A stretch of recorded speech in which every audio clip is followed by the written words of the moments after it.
as the crow flies on the Vance Crowe podcast. Christina Hudson, welcome to the podcast. Hi, Vance. Thanks for having me on. So you are from New York State, and actually you're a farmer up in New York State, and you raise chickens that lay eggs. And I have learned more from you about eggs in the last 2 months than I ever knew was possible.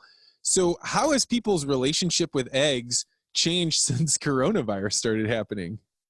Well, I'm not really sure if their relationship has changed. Well, there is one thing that has changed. I think people are starting to bake a lot more than they had previously done prior to being in isolation at home. So I've definitely seen more requests for banana bread and other types of baking.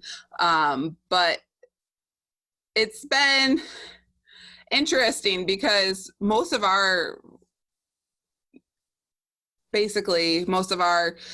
customers are food service. So one thing that's really changed for us is making that transition from food service to the grocery stores. We did have like our staple grocery stores that we've serviced for years, Green Hills, No James, Nichols.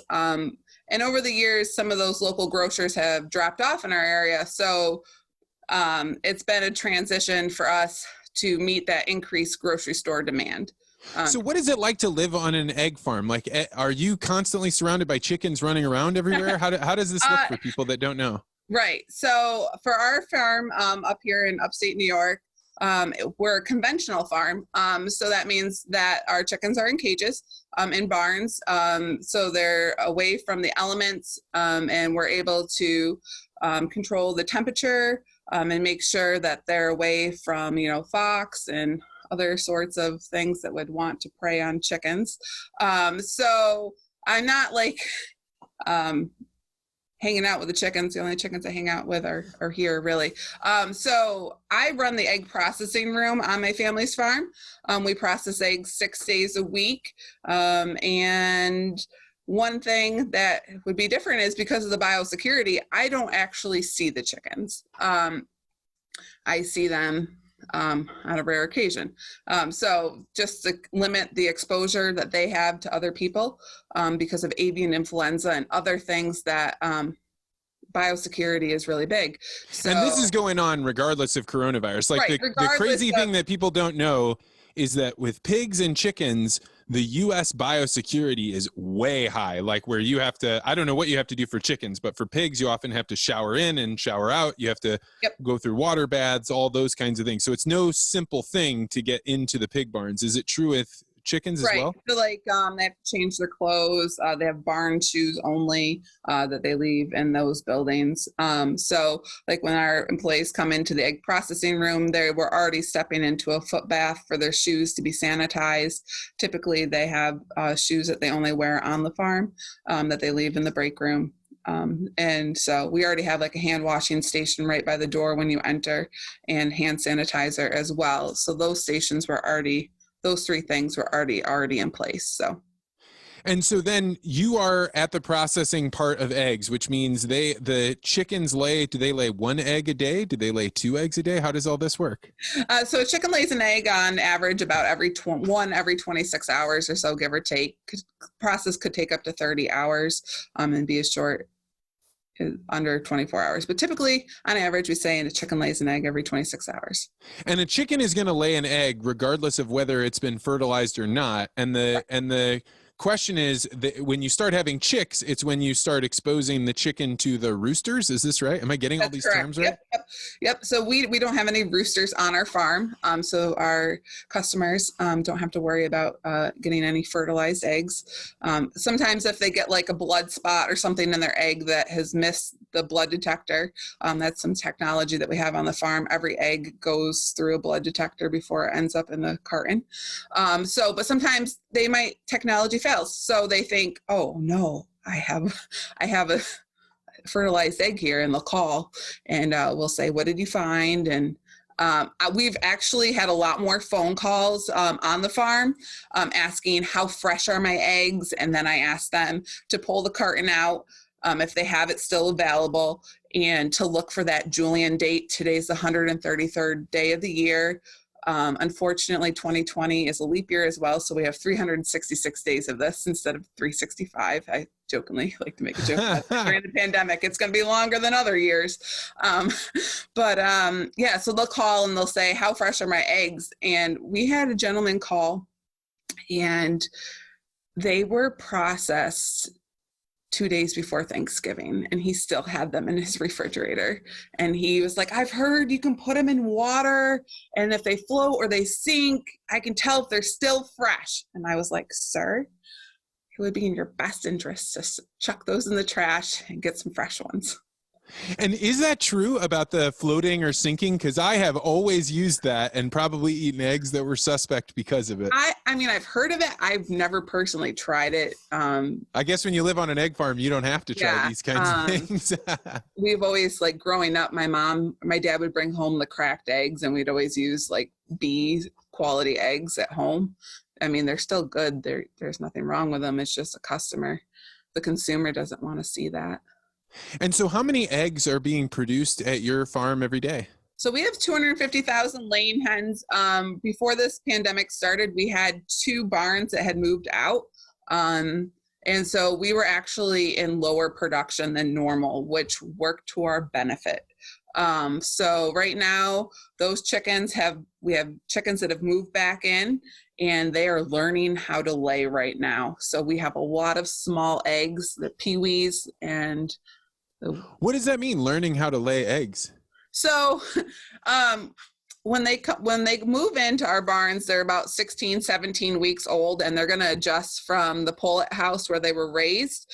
We subcontract that out.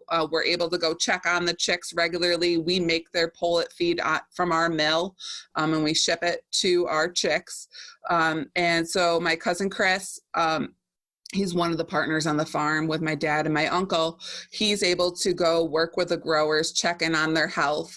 So we know what's going on from the day they're hatched all the way up to the time they move. And so we have an outside trucking outfit that will move our pullets from the pullet house to our facility here in central New York. And the pullet house is because they are fertilizing eggs. So you want the roosters over there, and then you have the no. Oh no, they come, and they're most likely, they can tell. And so we just have mostly the females. Okay. And so so tell me, when coronavirus hit, you had restaurants and some grocery stores that were taking your eggs. Yep. But now the restaurants are shut down, or they started getting shut down. How did this impact you? How did it roll out to you? So one of our largest distributors, they're here on the East Coast, and they go from like Maine to Florida. And all their restaurant business went from rolling to nothing. So we quickly had to figure out where we could sell our eggs that weren't food service and distribution. And we have a great relationship with Malinsky, which they are based out of Connecticut, and they sell eggs into Massachusetts.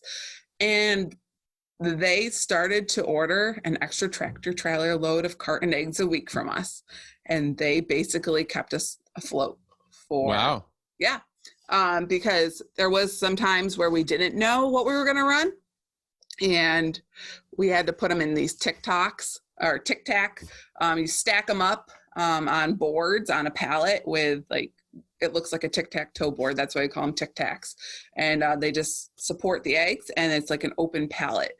Then once they've cooled down, you can wrap them up, and then you wait for an order to come in, and then you reprocess them or repackage them. So you could take them from the Tic Tacs and put them in boxes and ship them out that way.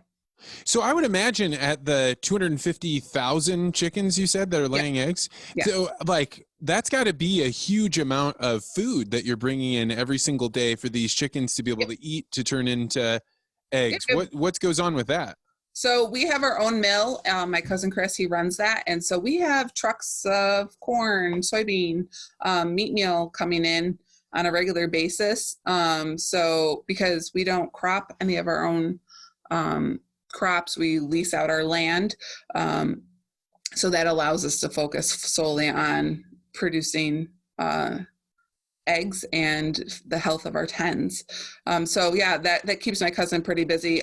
Each age group of birds gets a different diet. So it's not like, hey, you've got 250,000 chickens and they're all eating the same thing. So different ages require different, so maybe some more calcium when they're younger or when they're older, or, he does all that. And my brother helps him calculate the pounds of feed, and they use Excel. And when we make chicken feed, it's not by like 100 pounds. We make it like 20 ton of feed at a time. 20 tons of food at a time. Yeah. Wow. And then we're able to blow that chicken feed from our mill to the different barns. What do you mean blow it from the barns? So it's like a pressure system, and like when you are at the bank and you have like a direct deposit and you're like outside in your car and you shoot it through the tube, and yeah. Oh, that's what we do with the chicken feed. We can make it in our mill and we can blow it right out into the barns. So like you can say, hey, I'm going to make this batch of feed. We have 4 barns. And we're going to send it out to 3B. And so you can send it out to 3B. And sometimes you might make a little too much chicken feed and you go outside. And during the pandemic, we had, at the beginning of it, like if things didn't seem bad enough, we had one of the cones that seemed to like blow, it burst. And we had chicken feed blowing across the roof of the barn, like out into like our driveway. And like we're already inside after this has happened, and we had employees that were walking in, and they don't see chicken feed every day either because they're not out with the birds. And so one of them just thought it was sawdust, so they didn't say anything. And we actually had one of our USDA egg inspectors on site when he strolled in, and he was like, hey, Christina, you get chicken feed out in your parking lot? And I was like, what? And I went outside and I got on my radio, because we all wear radios to communicate with each other. It's the easiest way to find each other. Sometimes we don't have cell service when my brother's out in the barn or my cousin's out in the barn, or if he's scooping out chicken manure in the back. So we all wear radios to communicate. And so I got on my radio and then grabbed my cell phone, and because I couldn't get a hold of my cousin, and I called him on his cell phone, and he was like, okay, we'll take care of it. And once the feed is blown into these barns, is there a person going around and scooping it into individual chickens? Nope. There's like a whole belt system that feeds those chickens and runs it out. And then we have people out in the barns that make sure that they're getting fed on their schedule, and that they have food available. Or if a bin's getting low, they'll communicate, hey, we're ready to fill that bin. So, but yeah, it's all automated. So you're living in New York State, and the news is telling us that New York City is real bad. How does it feel to be living outside of New York City right now? So we're about 4.5 hours from New York City. And that was where a lot of our food service eggs went too. And we have friends that live in the city, or we have, people that would travel to the city often to visit family or go to shows, or just, New York is a fun place to visit. So, we're in upstate or central New York. And so it's kind of like two worlds, but we were told that as a state, we were going to reopen together. That has now changed, and we're going into a 4-phase system, and you have to meet 7 different criteria to enter phase 1, which would be this Friday. And it requires that we do so much testing per 100,000 people, and hospital visits and stays are declining on a regular trend. And so it's certain regions of New York will be opening. When I say opening, it's not really opening, because it will just be construction, some curbside retail pickup, and some other things. But we did in our area have odd even shopping days based on birth year. So like I was born in an odd year, so I could go shopping on Monday, Wednesday, or Friday. Well, it was advised that you go shopping on the year that you were born, and we could go to public parks on those days. And that has subsided, and we're able to go on any day now. And it wasn't like mandatory. It was just they were trying to reduce the number of people that were out and about. But that was something that was different. Yeah, it does seem like our systems have picked up in some dramatic way. Right before we spoke, I was like, all right, I got to quick get in and get my groceries ordered so that way I can get them a week from now. And I got all the way to the delivery section, and they were like, do you want them in 2 hours or do you want them in the next few days? And I was like, whoa, now we're back to like normal land where things have caught up, which is a lot more comfortable. Right. So, so I'm hoping that we'll be able to be in the phase 1 with the rest of the region, the Finger Lakes region and some of the southern tier. But, you know, being located in central New York, people from New York City had easy access to their camps in the Finger Lakes and the Adirondacks. So the Adirondacks is pretty slow in March.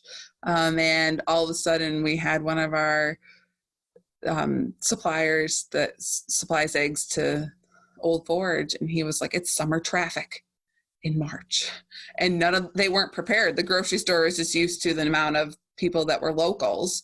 And then some of the other issues were some of the ambulance rides from like Racket Lake and stuff would be like 2 hours to like the nearest hospital. So as you have people flocking from New York City, you know, there was a lot of the locals were definitely in fear of people that were coming to their summer homes and different Was things. there animosity there? Did people dislike the people coming from New York?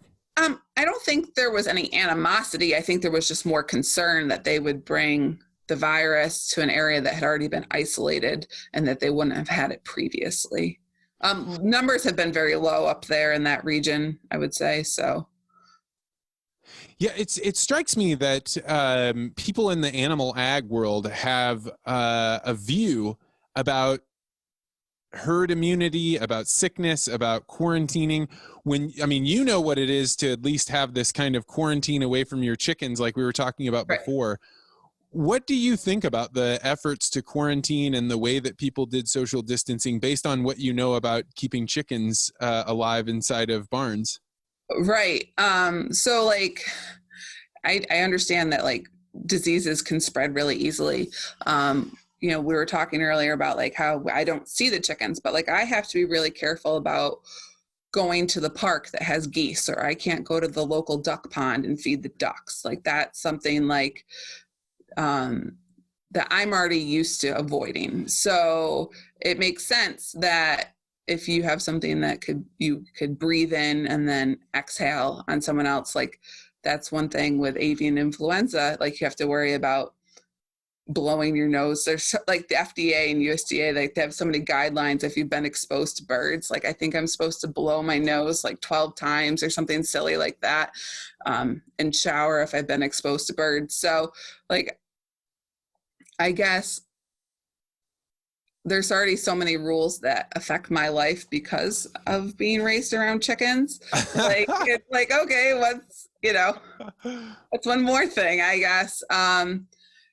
You know, my husband, he has asthma. So like, I'm definitely like, he's working from home. He works for the county government. So he works in the finance office and works on the budget. So like, definitely know there's going to be some strains here locally. Yeah, that's one of those things I think people are really unprepared for. I talked to a guy that sells or used to sell municipal bonds. So if a city government doesn't have enough money or they want to build a new park, they can go out and sell bonds. And it would appear to me that a lot of city governments are going to have way big shortfalls, and they're not like the federal government where they can just be like, all right, well, let's just print some more money. The money has to come from somewhere. We're dependent on sales tax to run our county government, pay salary. So the first quarter, we were 30% short on sales tax. So, and that was just with 2 weeks of, things, you have to think people were amping up and shopping like crazy in the beginning of March. And then with 2 weeks of just dropping off, we were short 30%. So you also, if I understand correctly, you got married not that long before coronavirus. Right. Yeah. Back in September. So the end of September, September 28th. And so we were planning on going on our honeymoon, and well, we like to travel in the month of May. So we had plans to go to New Orleans in the beginning of May for like 10 days. And we were going to do stay Alfred and do some day trips and different things like that. And obviously we were hyper aware that things were shutting down. And then we were fearful if things opened up too soon, we would be like required to still we might lose out on money if we didn't feel comfortable traveling. But luckily for us, things are still shut down. So we were able to get our flights changed for future trips, and then we'll get a refund for where we were going to stay because Stay Alfred has closed down for 2 months. How concerned are you about the disease itself, or is it something that keeps you up at night? Are you worried?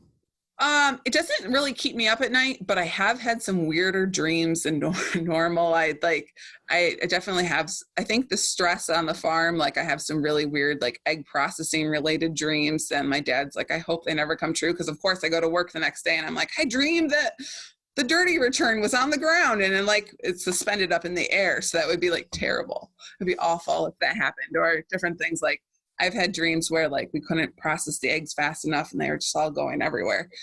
So I think. Have I got a book for you? I have got a book for you. You should read, and maybe we'll read it for the book club next month. This month we're reading Logan's Run. Right. But next month, I think what we're going to do is read Carl Jung's The Undiscovered Self. Where in there he starts talking about dreams and what do they mean and what is the unconscious mind, and all of a sudden you start being you wake up and you're like, I got to write that down because I need to know what I was thinking there. What is my unconscious brain trying to tell me? Right. So definitely. So yeah, it's just being a newlywed and you're excited to do all these things together. So one thing that we have had time to do that we wouldn't have had time to do is build shelves in the garage. But learning how to build something, when you date, you don't build anything really together. So it's following instructions together. I want to read them. And it's oh, he's like, yeah, I'll let you read them. So it's just to make things go as smooth as possible. But, we have a lot of fun things to do in the Central New York region. We have the Great New York State Fair that this summer will most likely be canceled. We are lifetime season pass holders. They only had 200 of them. So we have these coins with our names engraved on them. Wow, that's hardcore. What did you have to do to get that? Sign up at 6:00 in the morning. And luckily I was working at the farm, so I was already at work at 5:45. So being on the computer to sign up at 6 a.m. was no big deal. But it did sell out in 3 minutes, 200 lifetime passes for $200. Wow. So yeah, but we have an amphitheater. We can walk to it from our house, and they have some big acts like Dave Matthews and other things. But a lot of country singers come. And obviously, that's all changed. That's all changed. The other thing, we can access the county trails right from our house. It's a mile walk, and we cross the highway, and but they have been swamped. So normally this time of year, if you went out on the trail, you'd have the place kind of yourself. It's a little cold. It's abnormally cold in New York right now. We had snow this past weekend. We had a nor'easter actually. But the parks, there's a lot of bikers, a lot of walkers, joggers. So there's lots of people out that normally wouldn't be out, or at Beaver Lake, which is right down the road as well. They've had to close the parking lot because they have too many people there. And so they have park police. So in St. Louis, what they're talking about doing is opening back up starting on Monday. And one of the things that they want to require are masks. And I talk with people about this and they're like, hey, this is great. We know that we can lower transmission if we mandate that people wear masks. And I have a whole libertarian streak in me that's very, very against that. But I was talking with a good friend of mine and we started talking about the thing that makes me really push back against masks more than just the mandate, which is most of the signals that we get from another human being is our ability to read what's going on their face.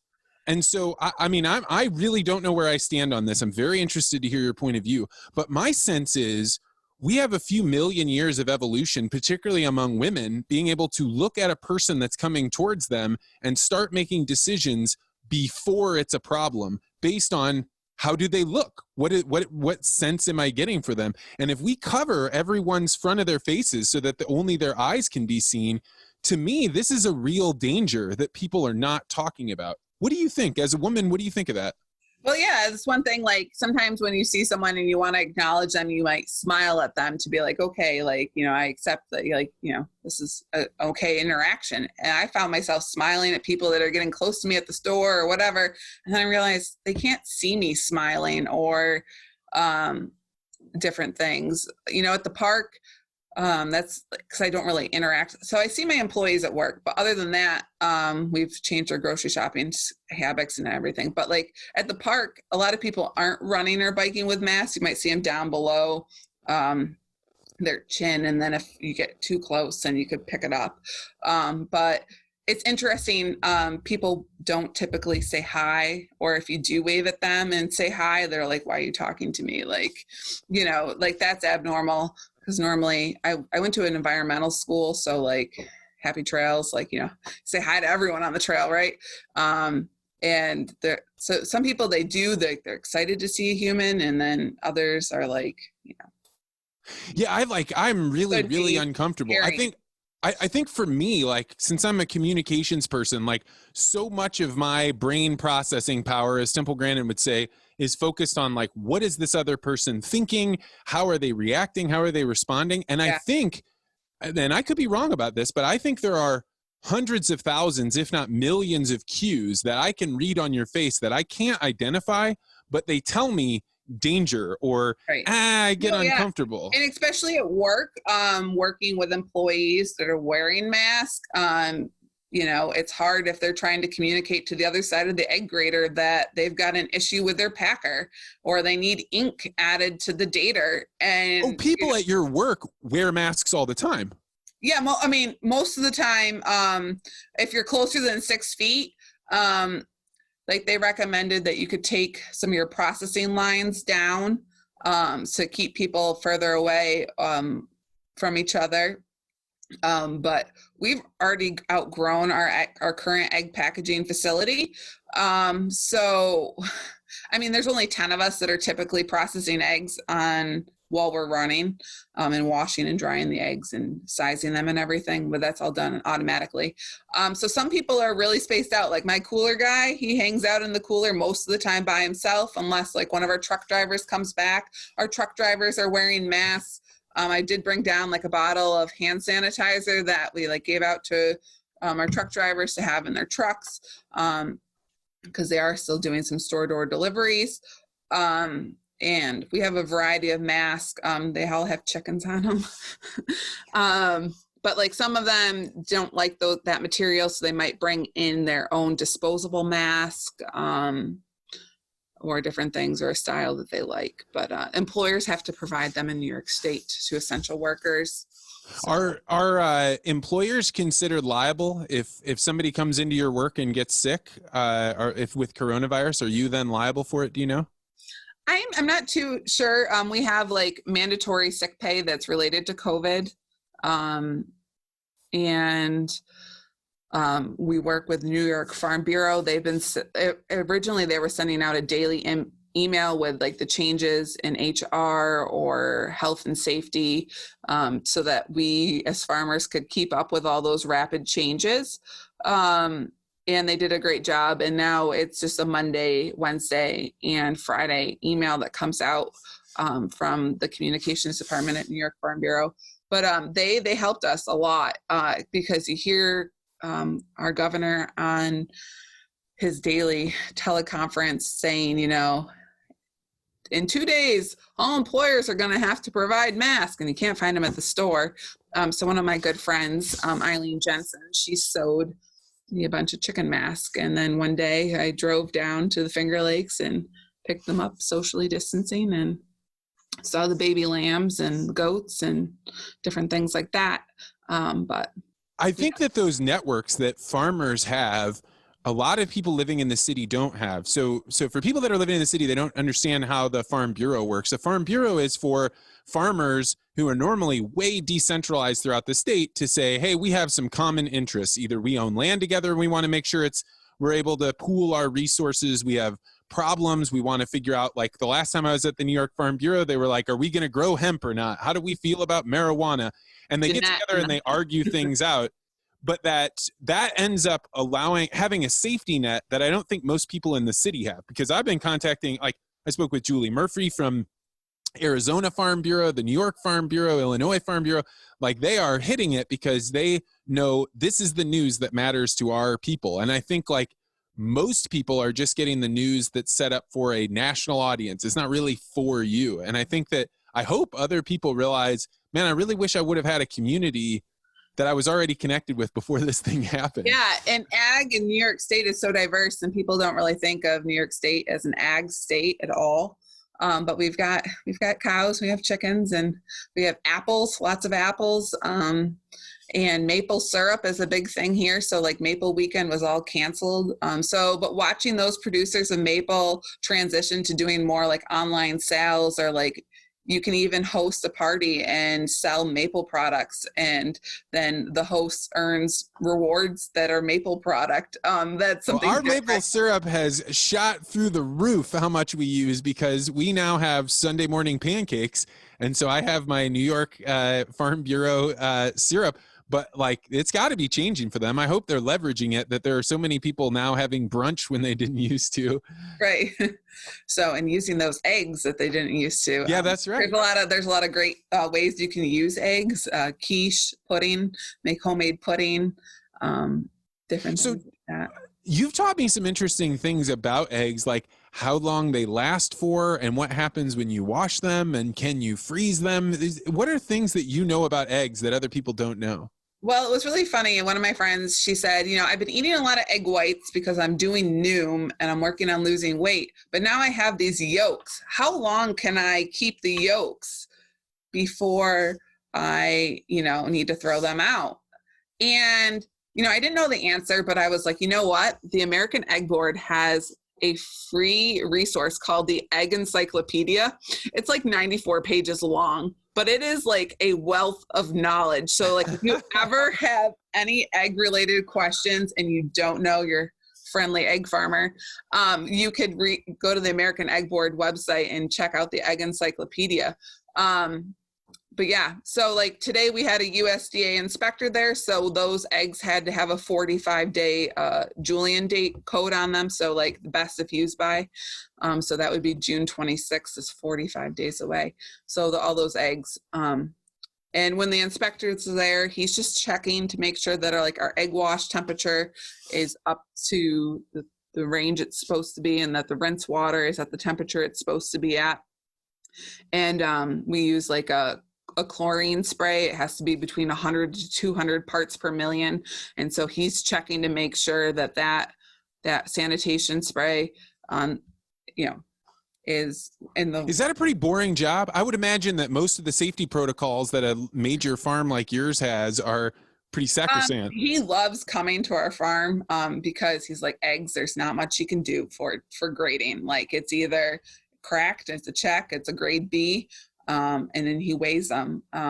So he hangs out and so that's what grade A eggs are. No cracks. Yep. And then there's certain like he'll candle them individually to look for imperfections and different things. What's candling? So candling, they would have like a light source years ago that like would go, I'm looking down like I'm candling eggs. There would be like a light box and the eggs would roll over it. And prior to the days of a blood detector and a crack detector, the light would light up the egg and you could see the cracks in the shells that might not be visible to the naked eye, or you could see that there was like a meat spot or a blood spot in the egg. And so you would throw it into a bucket. And then now computers, like you have an automated system that does it for you? Yep. So we have a dirty detector that looks at, it takes two cameras and they kind of look at each other like this, and the egg would be in the center. And as the eggs roll by, the dirty detector says, oh, that one's a dirty one, and it'll send it back to go through the wash again, all by itself. Or it'll go, so after the dirty detector, there's a crack detector, and it just rolls over these pins. And if it's a crack, it'll send it to the crack line. And then the blood detector, it like flashes every egg like the candling would, but it just flashes and it'll look for a shadow. And what happens if you have a crack in an egg? What do you guys do with one of those eggs? So the cracks go to its own packer, and we send them to Taylor Egg up in New Hampshire, and they further process them. So they go on these plastic trays and... Oh, interesting. So it's not like, hey, we got a cracked egg that we just throw them out the back over there and then throw them in compost. You're actually putting them into production. We do some of that too. Some of the really bad cracked eggs, they go into these big big red buckets, and we take them out to the Bobcat, and then they get mixed in with the chicken manure. So for further like composting. So, you've talked about your family and your family business, and you think about the fact that you probably grew up around the town that you're in now, right? Yeah. So our original farm was in Camillus, New York. We used to have a farm store 30 years ago. My parents actually met because my mom worked at the mill that sold the flour and pancake mix that was sold at our farm store. And so like New Hope Mills at the south end of Skinny Atlas Lake and the Finger Lakes is like important to our family. We actually still sell eggs to New Hope Mills. They still produce pancake mix in Auburn, New York, and they ship flour and pancake mix and yeast. I know a lot of people are having trouble finding flour and yeast at the grocery store because there was an increase in baking. So New Hope Mills, they will ship to you your pancakes, and if you want. Oh, is that how they do instant pancake mix? Is that it's dehydrated eggs that they put into the batter? Well, they don't get the eggs from us for that, but they sell eggs in the in their little kitchenette farm store. But yeah, they have. That's why. So what I was going to ask about growing up in your town is, a lot of people, their dream, particularly if you're just out, you're 4 hours from New York City, is like, I can't wait to get the hell out of here, and I'm gonna go to New York where people recognize that I'm great, but you didn't do that, right? So did you always know that you were going to be on this chicken farm, or how did this work out? Okay, so I always said I was never going to work on the family farm growing up. I packaged eggs on snow days and different things, and that was like, your kids could work on the farm. Nowadays, they don't as often because of liability and different things like that. But so yeah, snow day, and wasn't watching cartoons.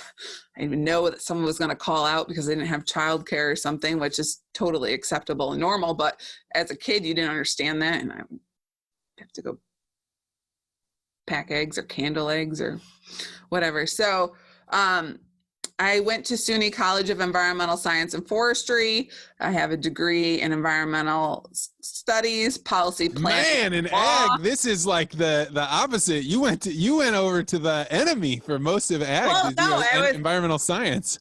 Yeah, no. So I went to environmental because growing up in Farm Bureau, policy was everything. So I was like, I'm going to get a policy degree. I'm going to go to Washington, D.C. I'm going to write policy. By the end of my degree, I hated alphabet soup of the EPA and everything else, and FDA and USDA and all that. I was just like, I'm not going to DC. No, like, I'll go visit and see the monuments and everything else and go to the Smithsonian. That's great. But I was like, nope, I'm going to take a break from all of this. And I actually went and worked at an alarm monitoring company. And I did all their I ended up doing data analysis on accounts. So I would call chicken farms in the South and say, you have a temperature alarm or your system's malfunctioning and you have so many days to fix it, or we're going to turn your account off. We monitored other accounts. So when hurricanes would blow through, it was guaranteed overtime, even though I lived in New York State and I was safe from the hurricanes. I was we had to work 12 hours a day and in a call center calling on, letting people know that, yeah, your power's out. Well, now that's changed and you can just get an automated call from the IVR and some recording will tell you that your power's out. So how did you make that transition from the security company back to the family farm? So how did I make that? I was tethered to my phone at a security company and my computer, and like everything would just automatically pop up, and I was working at a cubicle and I was like, cubicle life is not for me. Like I cannot do this. Like there was 400 of us working in this office in downtown Syracuse. It was nice. Like, my local coffee shop was right around the corner. I could go out my lunch and walk the creek walk, go to Inner Harbor. I could make it to Dinosaur Barbecue in 10 minutes in my car, pick up takeout, and come back to the office, eat my dinner, and go back to work because I was working 3 to 11 there. So after working 3 to 11, I was praying for a 9 to 5, and someone had a sense of humor because I started working 9 p.m. to 5 a.m. Ooh, that's a tough one. Was tough. I did it for 17 weeks, and then I ended up going to I just, you can only be tethered to a phone and a computer for so long. And so I started working Saturdays on the farm. So I was working 5 days a week at the alarm monitoring center. And then on Saturdays, I was test running to see if I wanted to be the new egg processing manager. My dad had an opening and he was really hoping that I would do it. And,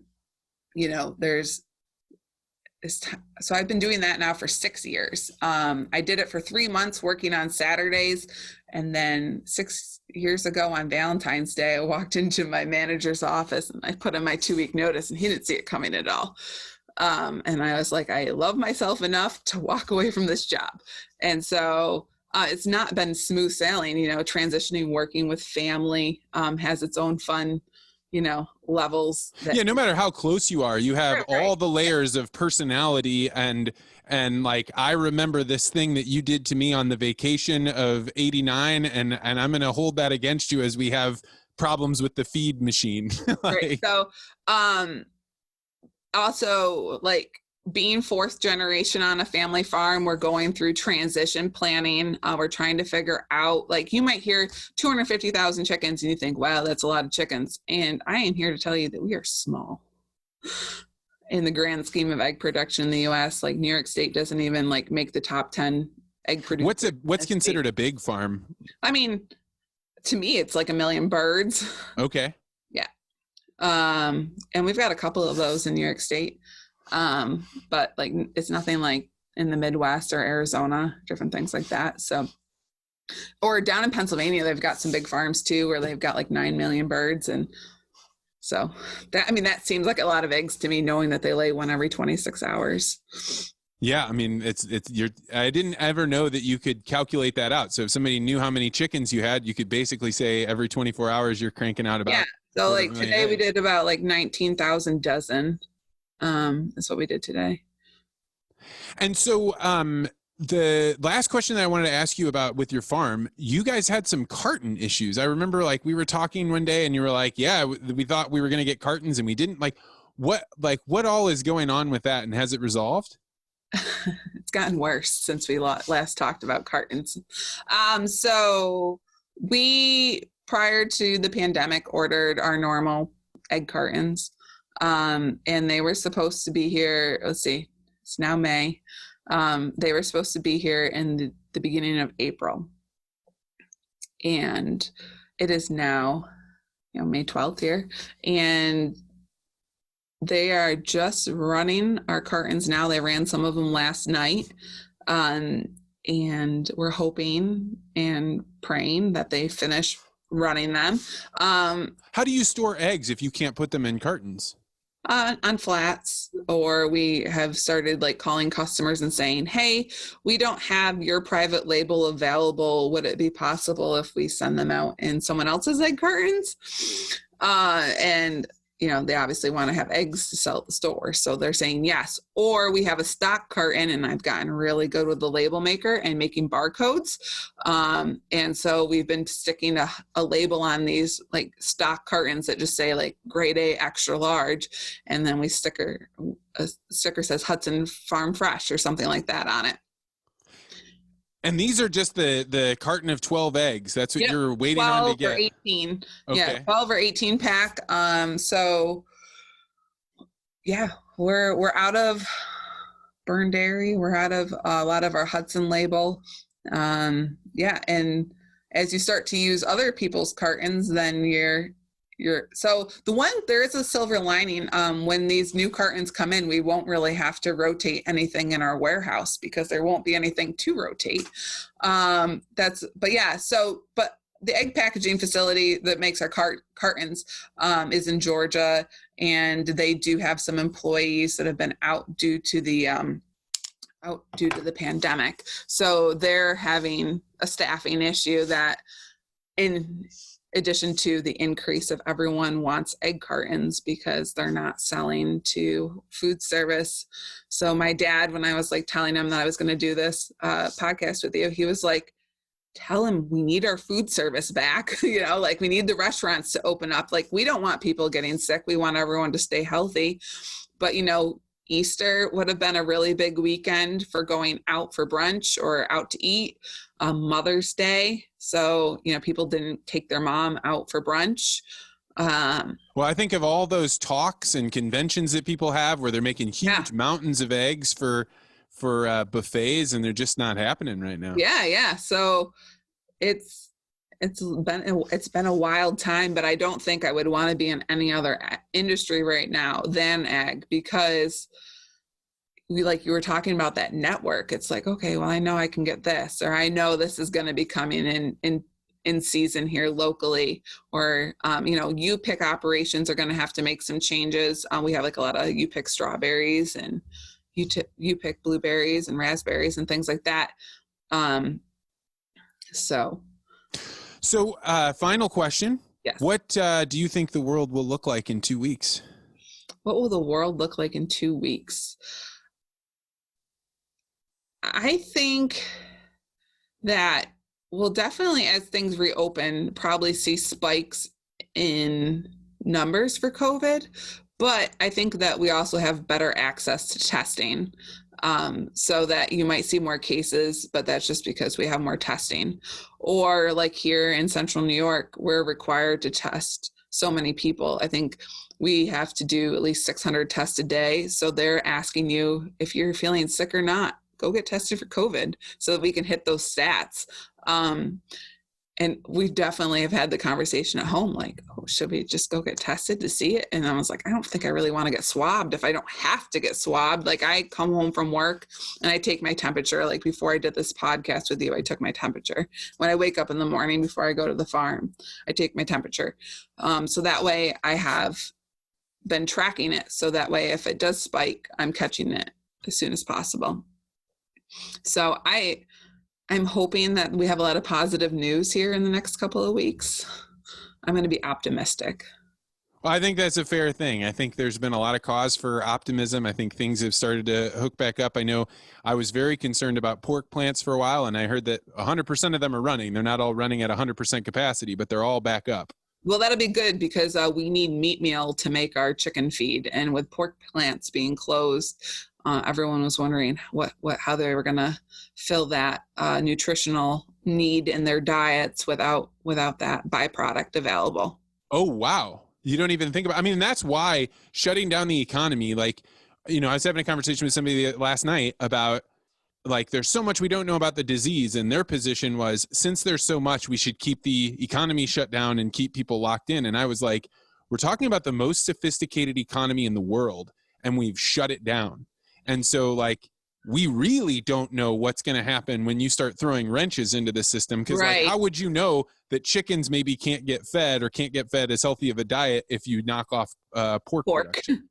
Yeah. So, and mental health would be another issue that, that I'm really concerned about, for not only for farmers, but for, the average citizen during this, how their mental health will be affected from isolation. We're very social people, Yeah. And I think we want to protect the nursing homes and the people that are very vulnerable there, but we don't want to get to the point where we say we can't take any risk. We don't want them to be exposed to anything at all ever, because how would it be to live as an older person and then knowing hey, once you get over 70, you're just not allowed into society anymore. People won't come visit you. I know we have to be safe. Grandma is she's pretty tech savvy with FaceTime and Facebook and staying in touch with all the grandchildren, because we're all spread out around the country and different things. But I know she was saying she's 91. She was saying that she's losing her motivation, her will, because no one can come visit her, and so she's getting quite lonely. So we did do a parade and wave to her the other day on Mother's Day and different things. But you really got to take care of that stuff. I mean, there's a reason grandmas make cookies with grandchildren, right? It's that touch, it's that presence, it's that being around, and our fear of dying from the disease is a real thing, but it shouldn't supersede everything, because we'll have a society where everybody's wearing masks, so you don't know who you can trust, and there's a whole bunch of people you can't visit, and maybe it's just for a short time, but we want to be careful what we get used to, I think. Yeah. So thanks for having me on, Vance. And I look forward to following coronavirus through your lens. It's been a wide variety of people, and so it's nice to just have that variety. And book club has been something I've looked forward to. Well, I'm glad you've been there. So thanks for coming on. You have a window into a world that is so ordinary that it's like water. People are like, oh, those eggs are just always there, but it's really complicated. And so thanks for jumping on and talking about it. All right, thanks.